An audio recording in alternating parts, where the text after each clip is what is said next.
ukurikije uko byatangiye muri za 2007 n'8 n'9 byaragabanyutse pe biragabanyuka ariko biracyahari akato karacyahari uzakabona aho aba LGBT bakunda guhurira muri za bar muri za restaurant cyangwa se mu nzira umuntu yigendera ugasanga abantu baramututse cyangwa se bamwise amazina uzabibona kuri social media aho usanga abantu batukana ku maradiyo no ku mateleviziyo amwe namwe nabo uzahasanga akato. Abakenyera ni mukenyere mukomeze ababyeyi badufatira iry'iburyo kuko u Rwanda rwo rugushije ishyano. Ngize nti rugushije ishyano. Abambara inkweto ni muzambare muzifunge muzikomeze hato gato ne dushumi tutabatega. Iyi ni inama y'ikitaraganya y'abaryamana bahuje ibitsina yabereye mu Rwanda i Kigali. Ntabwo yashatse kutangazwa no kumenyekanishwa inzu byabereyemo ariko amashusho yasohotse n'icyari kigenderewe nicyo cyari ingenzi.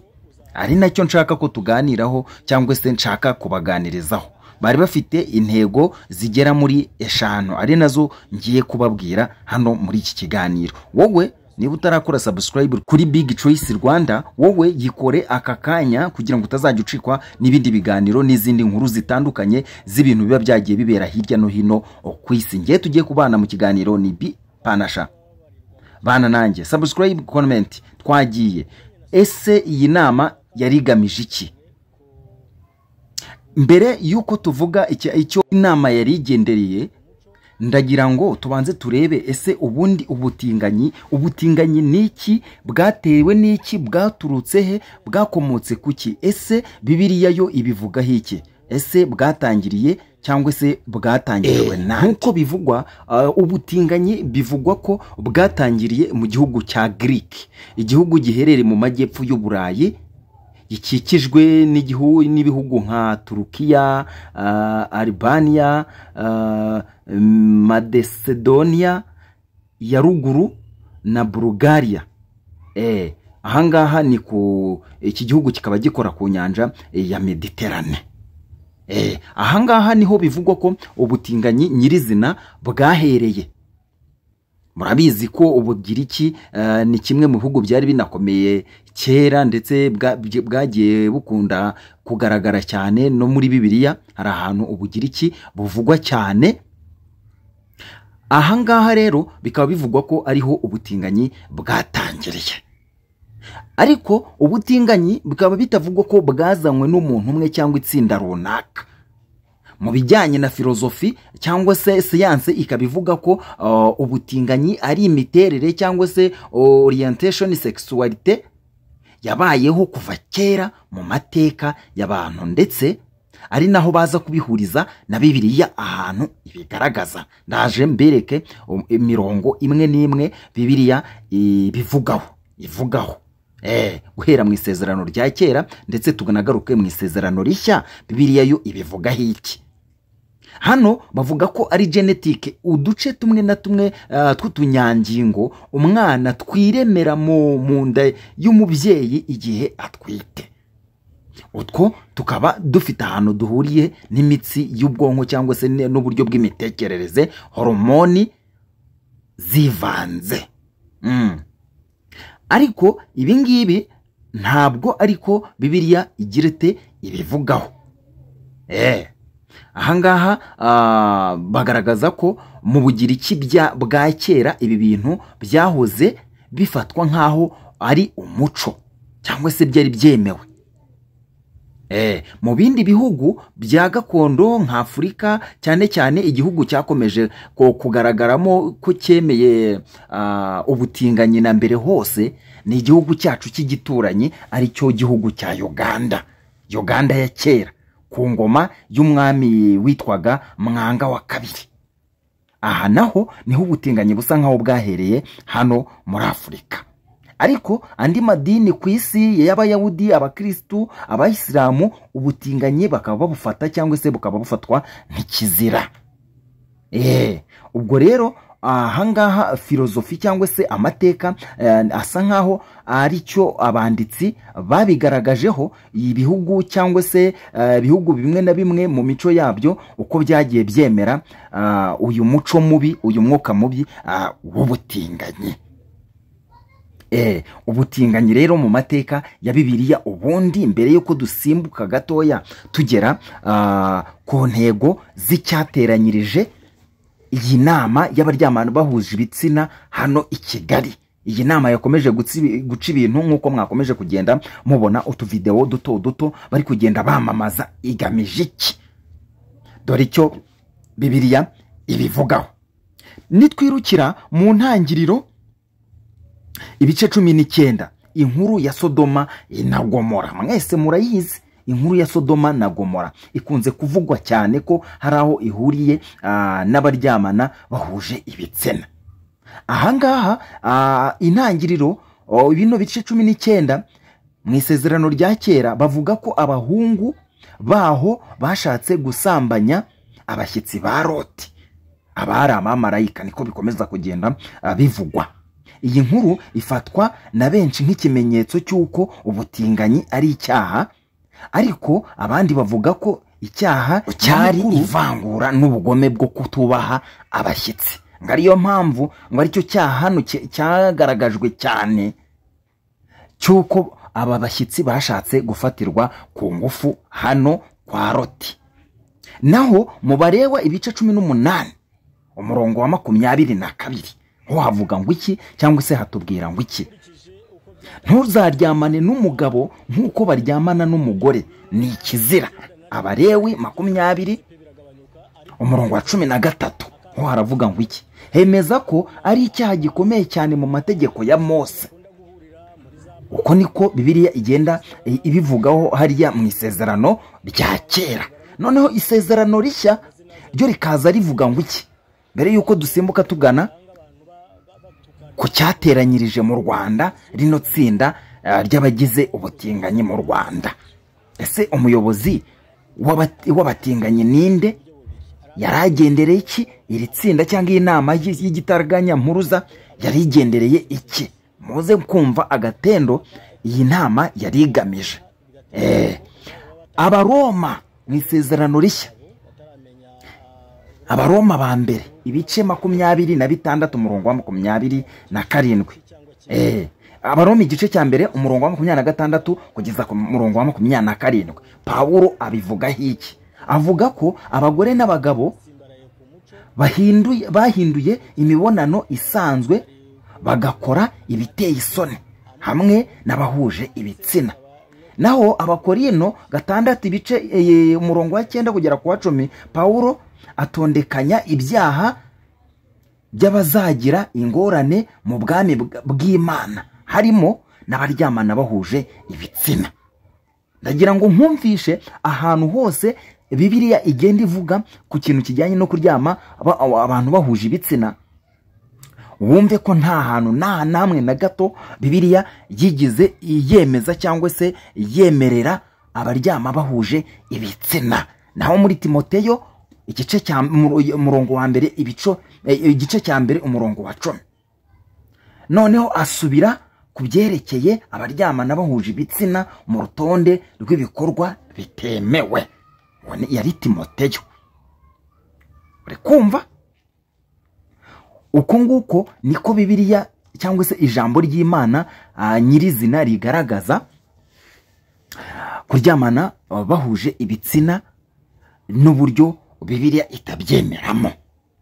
Ubundi Bibiliya cyane cyane isezerano rya kera no mu nyigisho za Pawulo igaragaza ubutinganyi nk'ikizira cyangwa icyaha kibi cyane Imana yanga urunuka.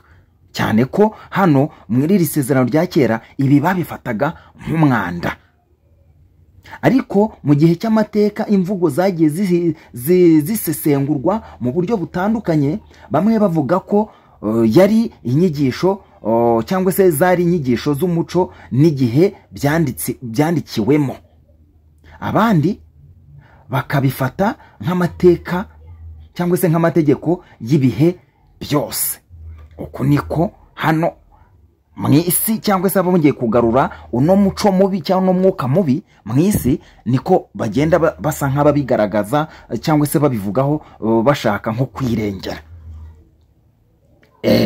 Uku niko Bibiliya ahangaha ibivugaho. Noneho reka twite dusimbukira ku ntego z'ingenzi z'amahuriro nk'ayo. Ese iyi nama yari igamije iki? Icyambere nakubwiye ngo ingingo ya 5 niyo turi buze kwibandaho. Izindi zo ziraza gusa nkaho zisanzwe.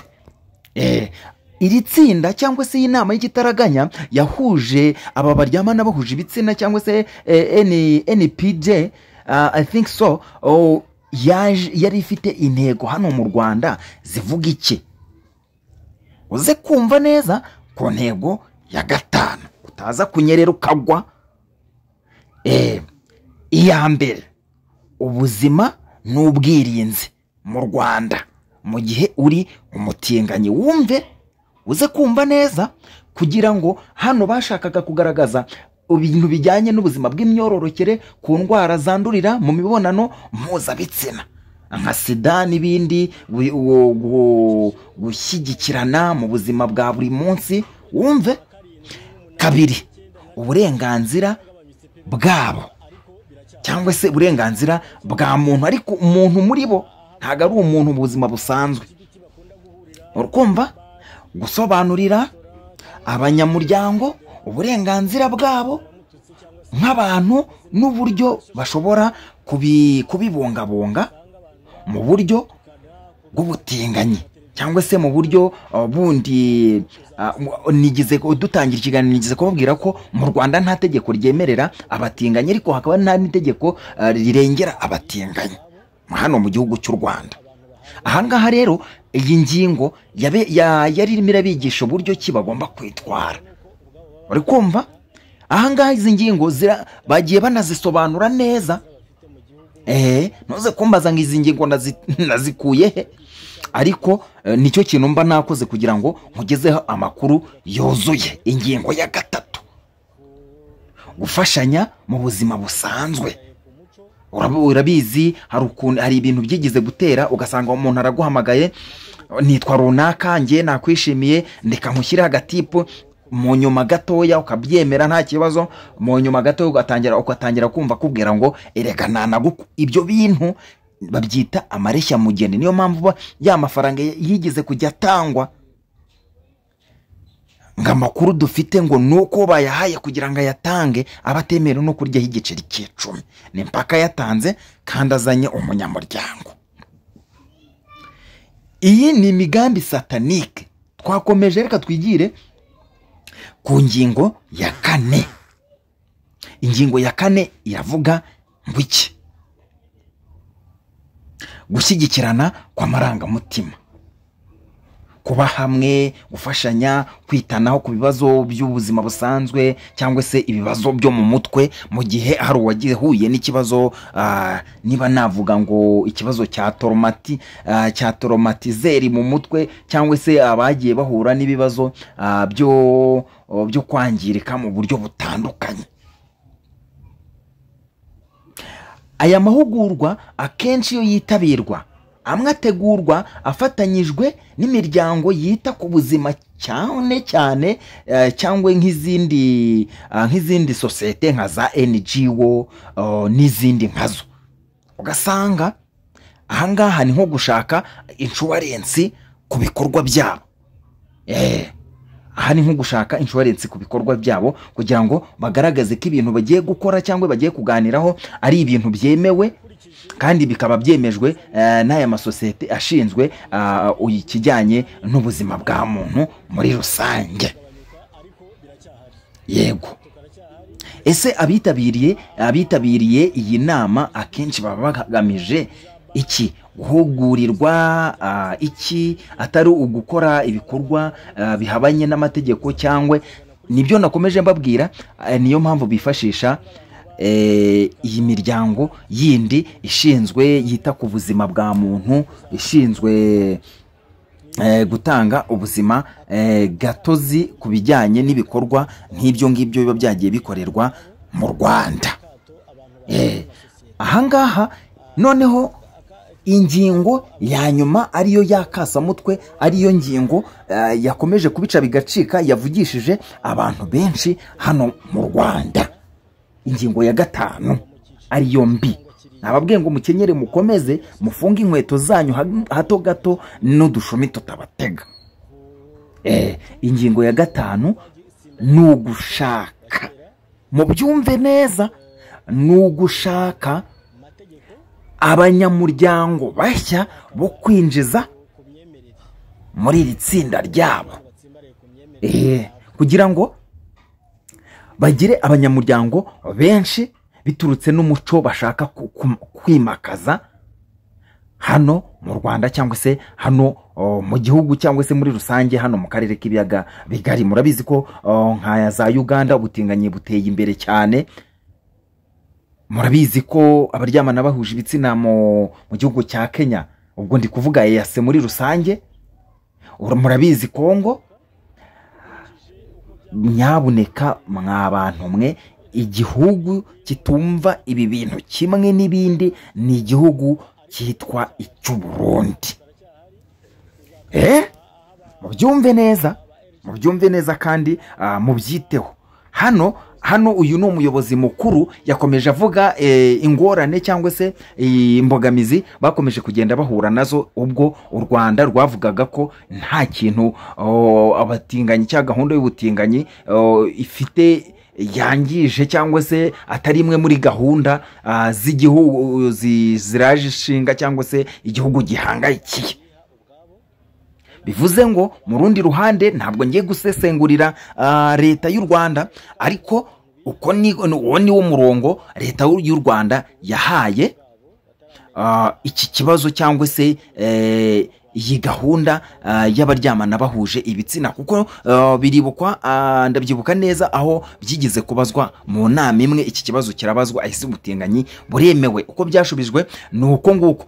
Nyabuneka ndakubwiye ngo kora subscribe hano kuri Big Choice Rwanda utazajya ucikwa n'inkuru nkizi zakataraboneka.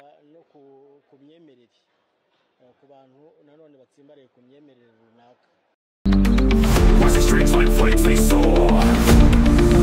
Trucks explode like a high